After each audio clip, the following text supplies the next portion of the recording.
오늘의 주요 뉴스입니다. 충청 지역을 중심으로 곳곳에 폭우가 쏟아지면서 피해가 잇따랐습니다. 많은 비로 산사태 위험도 커지면서 정부는 경계를 발령하면서 주의를 당부했습니다.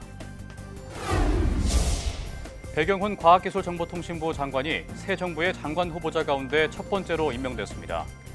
배 장관은 취임사에서 AI와 첨단 과학기술 기반의 국가 대전환을 통해 획기적으로 변화해 나가겠다고 밝혔습니다. 과학자와 언론인이 한자리에 모여 과학계 현안을 논의하는 2025 과학기자대회가 열렸습니다. 올해의 화두는 인공지능이었는데 새 정부가 추진하는 인공지능 강국 도약을 위한 정책의 방향성과 산업 전략을 집중 조명했습니다. 인공지능 기술이 발전하면서 사회 전반에 큰 변화를 불러오고 있습니다. 이번 시간에는 AI 기술 발전이 K 콘텐츠 등 우리 문화산업에 미치는 영향에 대해 전문가와 살펴보겠습니다.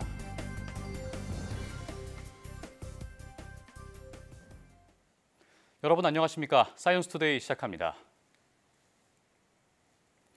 배경훈 과학기술정보통신부 장관이 새 정부의 장관 후보자 가운데 첫 번째로 임명됐습니다. 배 장관은 취임사에서 인공지능 등 첨단 과학기술의 거대한 물결이 사회 전반에 스며들고 있다면서 첨단 과학기술 기반의 국가 대전환을 통해 획기적으로 변화해 나가겠다고 밝혔습니다. 그러면서 AI 3대 강국 도약 실천을 위해 튼튼한 AI 생태계를 갖추고 누구나 활용할 수 있는 환경을 조성하겠다며 AI와 디지털 인프라 구축 등을 강조했습니다. 또 기초과학 연구 생태계를 복원하기 위해 연구개발 예산을 안정적으로 지원하고 풀뿌리형 기본 연구를 살려 연구 안전망을 확충하겠다고 말했습니다. 정부는 100조 원을 투입해 AI 인프라를 구축하는 등 인공지능 3대 강국으로 도약하기 위해 속도를 내고 있습니다. 이러한 흐름 속에 과학계와 언론계 전문가들이 한자리에 모여 인공지능 생태계 조성과 정책 방향을 논의했습니다. 임들솔 기자가 현장에 다녀왔습니다. 과학기술 현안에 대해 과학자와 언론인이 한자리에 모여 정책적 대안을 논의하기 위한 과학기자대회. 매년 다양한 주제가 논의되는데 올해의 화두는 역시 인공지능이었습니다. 특히 새 정부가 추진하는 인공지능 강국 도약을 위한 정책의 방향성과 산업 전략을 집중 조명했습니다. 전문가들은 GPU 인프라 부족 등 국내 열악한 인공지능 생태계를 지적했습니다. 또 최근 인공지능 인재 양성 규모는 늘어나고 있지만 이를 뒷받침할 산업 기반은 여전히 부족하다는 지적도 나왔습니다. 최근에 AI 대학원 10개, 그리고 관련돼 있는 AI 융합학술대학원이 9개가 생겼어요. 그리고 올해도 이 인력을 2배로 늘린다 이런 얘기가 들려오고 있습니다. AI 중요하다고 양성을 많이 하는데 결국 그들이 취직할 데가 없어질 우려가 있어요. 이와 함께 인공지능을 활용한 로봇 분야에서 새로운 시장이 열리고 있는 만큼 기회를 놓치지 않기 위한 세밀한 전략이 필요하다는 의견도 제시했습니다.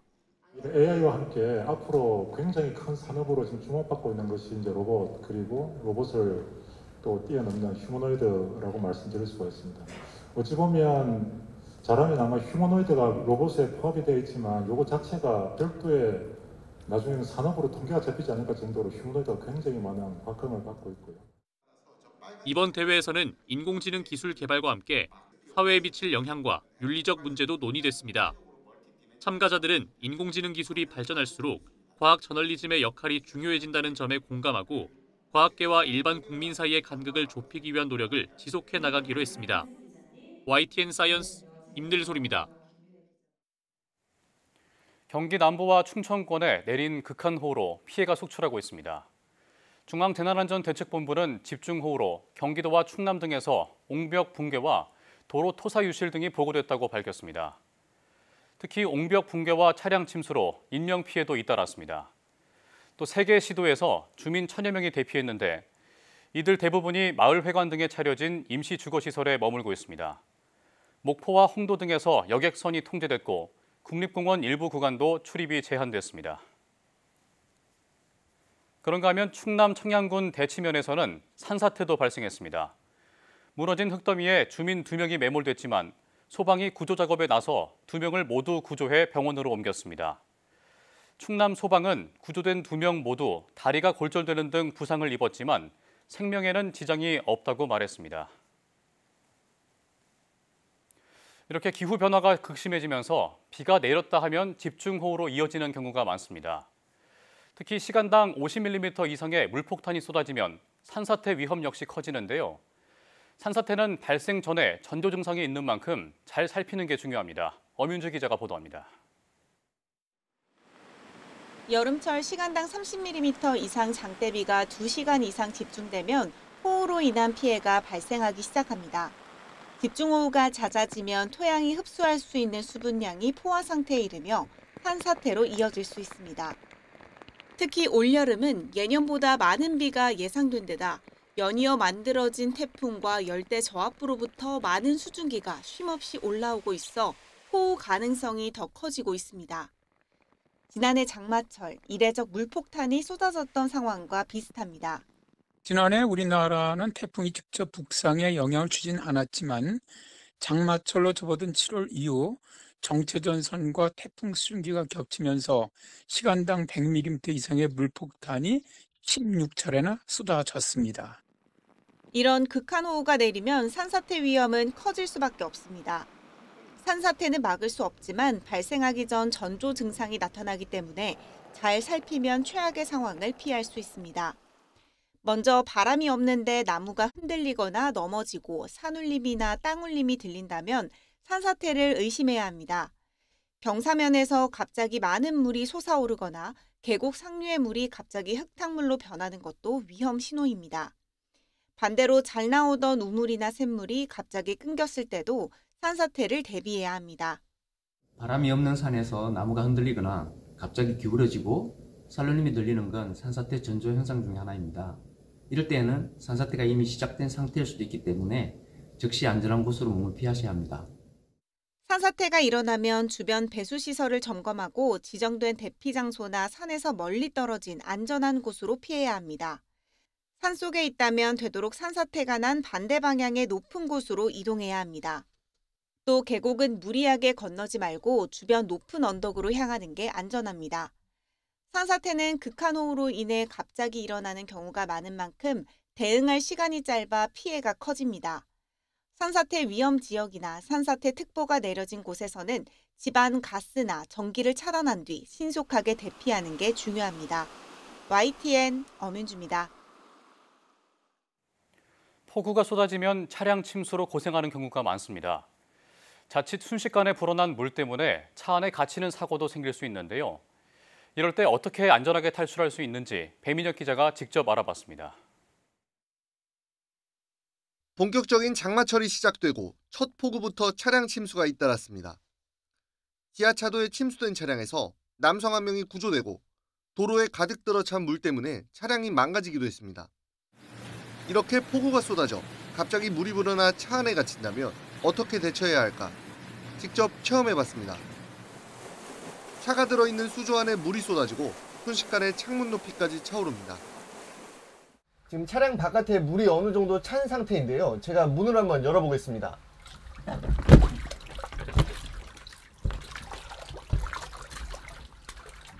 아무리 힘을 주어서 열어도 문이 열리지 않는 모습입니다. 차량 안팎의 수압 차이가 커져 문이 열리지 않는 겁니다. 이럴 때는 침착하게 기다리는 것도 방법입니다. 차량 내부에도 밖의 수위만큼 물이 들어차면 수압도 비슷해져 문이 쉽게 열립니다. 지금 보시는 것처럼 차량 내부와 외부의 물 수위가 비슷해졌는데요. 문을 한번 열어보겠습니다. 이렇게 큰 힘을 들이지 않아도 문이 쉽게 열리는 것을 볼 수 있습니다. 내부에 물이 차기까지 기다릴 수 없는 긴박한 상황이라면 창문을 깨트려 탈출해야 합니다. 차 안에 비상망치 같은 도구가 없더라도 좌석 머리 받침대를 뽑아 활용할 수 있습니다. 창문 가장자리를 때려야 하는데 깨진 유리 조각에 손을 다치지 않도록 윗부분을 타격하는 게 중요합니다. 소방당국은 무엇보다 도로에 물이 차기 시작하면 무리에 운전하지 않는 게 가장 중요하다고 말합니다. 차량 내부에 물이 차오르기 시작하면 차를 버리고 신속하게 탈출하는 것이 가장 중요하다고 생각합니다. 매년 여름 반복되는 차량 침수 피해, 자칫 인명사고로 이어지지 않도록 대처법을 숙지할 필요가 있다고 소방당국은 강조합니다. YTN 배민혁입니다. 경기도 파주의 한 양돈 농장에서 아프리카 돼지열병이 발생해 방역당국이 긴급 대처에 나섰습니다. 아프리카 돼지열병 중앙사고수습본부는 돼지 약 2,500마리를 키우던 농장에서 폐사 신고가 들어왔고 정밀 검사 결과 아프리카 돼지열병으로 확인됐다고 밝혔습니다. 이는 지난 3월 경기 양주시 이후 넉 달 만이고 올해 들어선 4번째입니다. 이에 따라 중수부는 경기 파주시와 연천, 양주, 김포, 고양의 축산관계시설 종사자와 차량에 대해 일시 이동 중지 명령을 내렸습니다. 또 해당 농장에 초동방역팀과 역학조사반을 파견해 후속 조치를 이어갈 방침입니다. 보건복지부는 18일부터 개정된 진단용 방사선 발생 장치의 안전관리 규칙에 따라 휴대용 엑스레이 촬영 장치를 의료기관 밖에서도 사용할 수 있도록 허용한다고 밝혔습니다. 기존에는 장치에서 나오는 방사선의 피해를 막기 위해 의료기관 안에서 쓰거나 이동검진 차량에 장착해 사용해야만 했습니다. 이번 개정으로 무게가 10kg 이하인 휴대용 엑스레이 촬영 장치는 병원 밖에서 사용할 수 있지만 장치 반경 2m 안에서 측정한 방사선량이 주당 2ml 렌트겐 이하여야 하는 등 기준을 지켜야 합니다. 이에 따라 응급재난 상황이나 도서 벽지 등에서도 휴대용 엑스레이 촬영 장치 사용이 가능해질 전망입니다.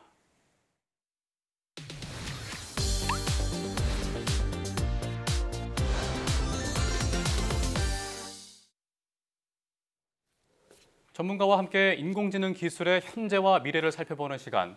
오늘은 AI 기술 발전과 문화 콘텐츠에 대해서 짚어보도록 하겠습니다. 한국방송통신전파진흥원 이상훈 원장 나와 있습니다.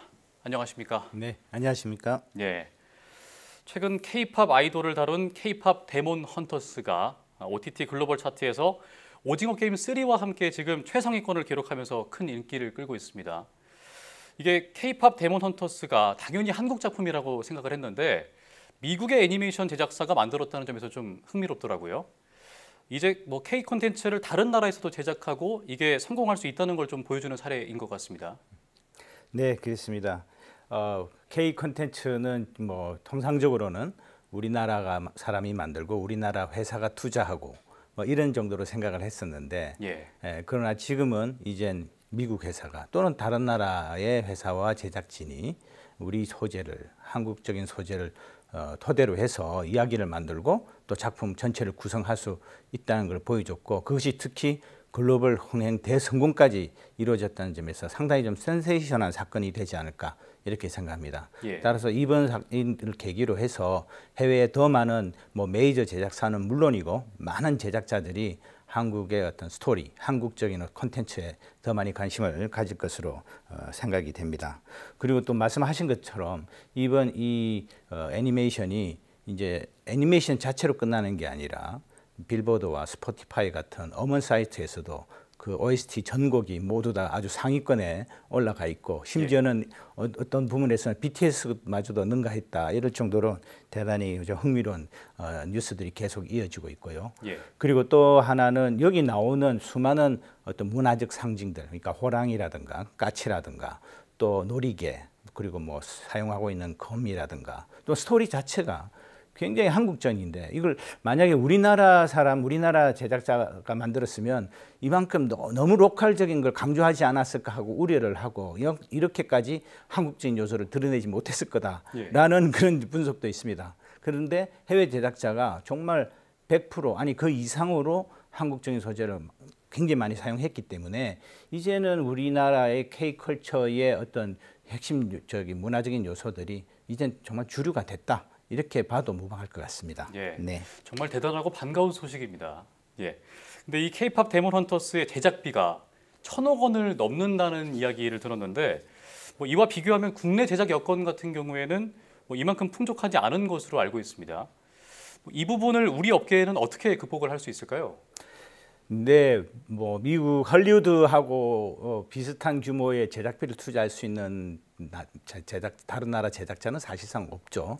하지만 물론 제작비가 많으면 더 흥행에 성공할 수 있고 또 좋은 작품을 만들 수 있기도 합니다. 하지만 이 외에도 또 중요한 것들이 많이 있죠. 예컨대 독창적인 스토리라든가 또는 뛰어난 기획력, 연출력, 그리고 또 체계적인 제작 시스템, 그리고 또 뭐 마케팅 능력 이런 것들이 제작비 부분을 충분히 또 어려움을 극복할 수가 있다고 생각을 하고요. 예. 그래서 최근 사례를 말씀을 드리면 우리나라 제작사가 만든 킹 오브 킹스라는 애니메이션이 있습니다. 이 애니메이션이 이제 지난 4월에 미국에서 개봉을 했는데 기생충을 능가하는 큰 흥행을 이루었습니다. 마침 또 우리나라에서도 어제부터 지금 개봉이 되었는데요. 이처럼 말씀드린 그런 투자금 이외의 요소들을 우리가 역량을 갖고 있기 때문에 저는 앞으로도 지금 언급하신 K-팝 데몬 헌터스도 그렇고 비록 우리가 만든 건 아니지만 또 킹 오브 킹스 같은 그런 작품들이 계속적으로 연이어서 나올 것으로 기대를 하고요. 그리고 또 하나 꼭 말씀드리고 싶은 건 그동안 애니메이션, 영화, 드라마 많이 얘기했지만 지난 달에 그 미국의 이제 토니상이라고 하는 연극과 뮤지컬 부분의 최고의 상이 있습니다. 예. 이 상에서 우리나라의 어쩌면 해피엔딩이라는 뮤지컬이 무려 6개 부분의 상을 수상을 했거든요. 이 토니상을 말씀을 드리면 미국에 이제 4개의 굉장히 유명한 상이 있습니다. 흔히 우리가 잘 아는 오스카상은 영화 부문이고 그래미는 이제 대중음악 부문. 그리고 또 이제 에미상은 TV 텔레비전 부문이거든요. 예. 그리고 이제 토니상은 연극 뮤지컬 부문인데 우리나라가 미국 그리고 영국에 이어서 거의 3번째로 이 4개 상을 모두 수상한 나라라고 이렇게 나라가 되었습니다.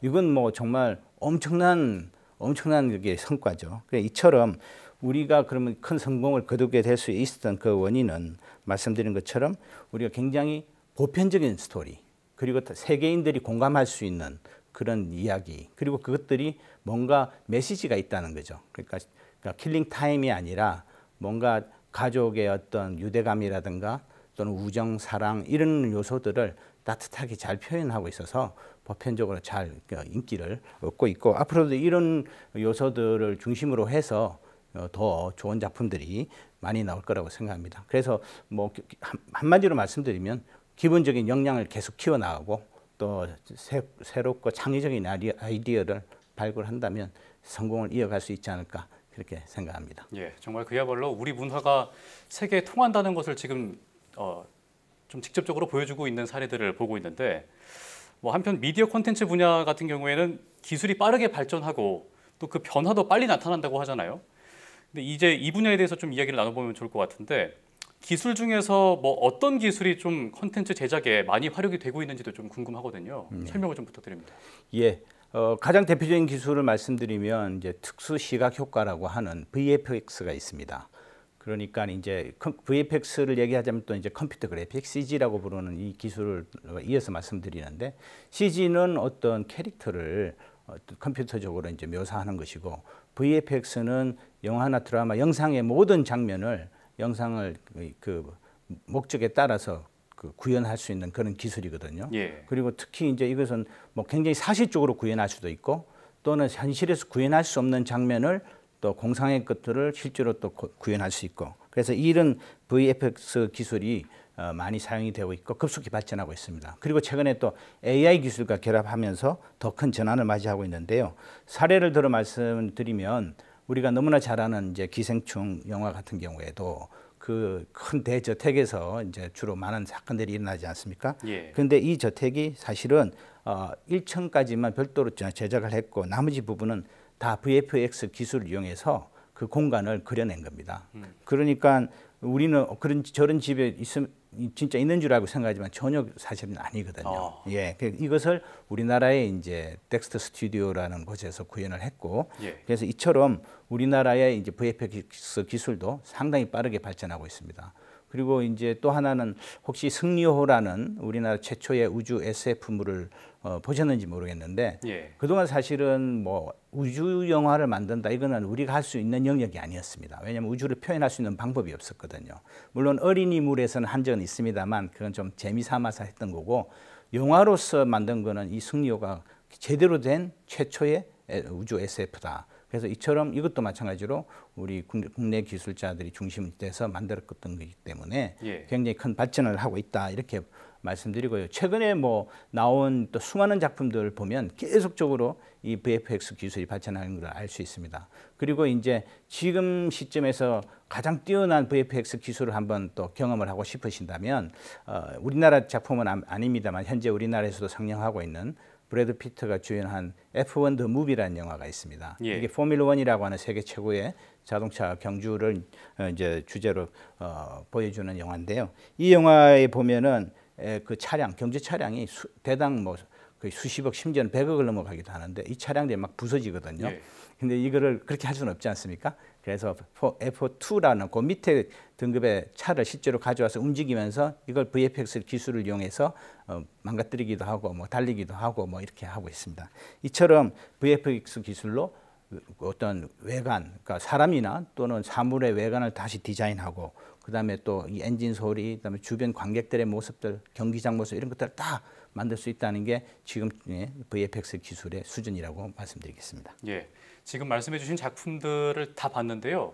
이게 그런 기술들이 적용됐는지 전혀 모르고 있었습니다. 그러니까 그 정도로 발전한 거죠. 예. 네. 근데 또 말씀해 주신 이 AI 기술이 지금 콘텐츠 제작에 많이 활용되고 있는지 또 질문을 안 할 수가 없는데 어떤 목적으로 또 어떻게 사용이 되고 있는지도 한번 소개를 부탁드립니다. 네, 우선 AI 기술을 많이 사용하는 이유는 뭐 첫 번째로는 제작비 절감입니다.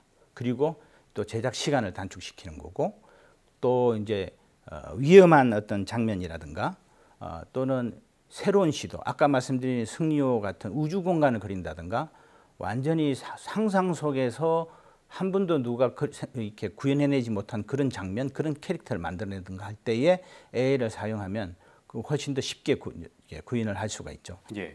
그래서 이런 목적으로 이제 AI가 많이 사용되는데 지금 그 AI가 이제는 하나의 또 새로운 장르로까지 지금 올라왔습니다. 이게 예. 그게 무슨 말씀이냐면 지금 최근에 이제 폐막한 부천 국제 판타스틱 영화제가 이제에서 그 개막적으로 완전히 AI를 이용해서 스토리 기획부터 시작해서 후반 작업까지 100% AI로 만든 영화가 개막적으로 상영이 됐습니다. 그래서 아니 이게 그러면 정말 영화가 맞느냐 하는 그런 얘기까지도 나왔었는데 이 AI 기술 발전과 함께 영화 제작 방식이 얼마나 크게 바뀌고 있는지를 보여주는 극명한 사례라고 말씀을 드리겠습니다. 예. 그리고 또 이제 AI 기술이 실제로 아까 말씀드린 VFX하고 이제 결합이 돼서 굉장히 더 비용도 줄이고 있는데요. 그 정교함도 더 높이고 있고 우리가 지금 대표적으로 넷플릭스에서 성공했던 우리 한국 드라마들이 또 이 기술을 많이 이용을 하고 있습니다. 뭐 괴물이라든가 뭐 지금 우리 학교는 경성 크리처 같은 이런 작품들이 VFX와 AI를 적절히 섞어서 만든 그런 뛰어난 작품들이라고 말씀드리고 싶고요. 예. 그래서 이제 AI는 영상 제작에 있어서의 처음부터 끝까지 전 과정에서도 활용이 되고 그리고 그 비중과 중요성이 더 커지고 있다. 이런 게 한 말씀드리고 또 하나 중요한 것은 정식 뭐 큰 제작사뿐만이 아니라 작은 제작사 또는 독립적 제작자들도 이 AI를 이용해서 나름대로 본인들이 구현하고 싶은 아이디어, 스토리를 작품으로 만들어낼 수 있다라는 것을 말씀드립니다. 예. 말씀을 들으니까 이제 AI 기술이 산업 전반에 좀 많이 스며 들어가고 있다 이런 생각도 드는데 끝으로 이제 마지막 질문을 드리면 정부도 지금 AI 기술 활용을 위해서 지원을 할 필요가 좀 있을 것 같아 보이거든요. 어떤 지원을 하고 있는지 구체적으로 조금 설명을 해주실 수 있으실까요? 예, K 콘텐츠를 더 지속적으로 발전시키고 또 세계적인 영향력을 키워가기 위해서는 AI 기술을 활용하는 것이 너무나 중요합니다.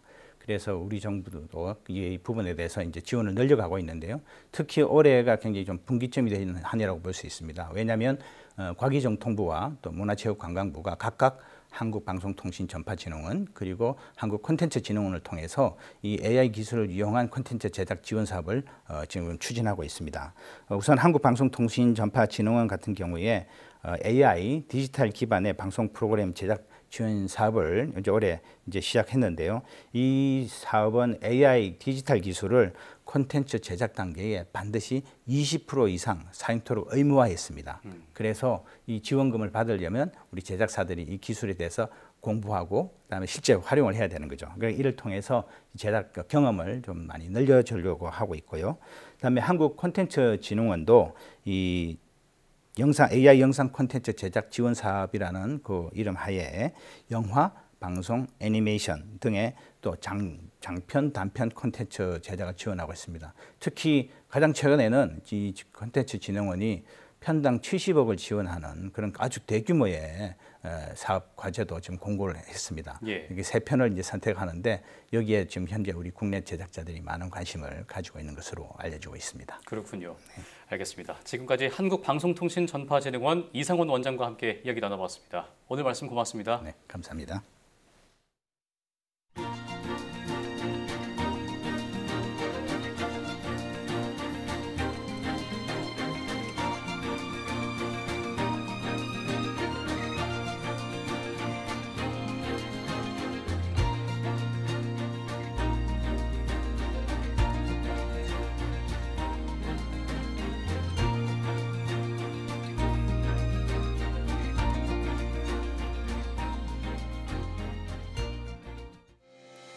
충청권을 중심으로 많은 비가 내리면서 피해가 잇따르고 있습니다.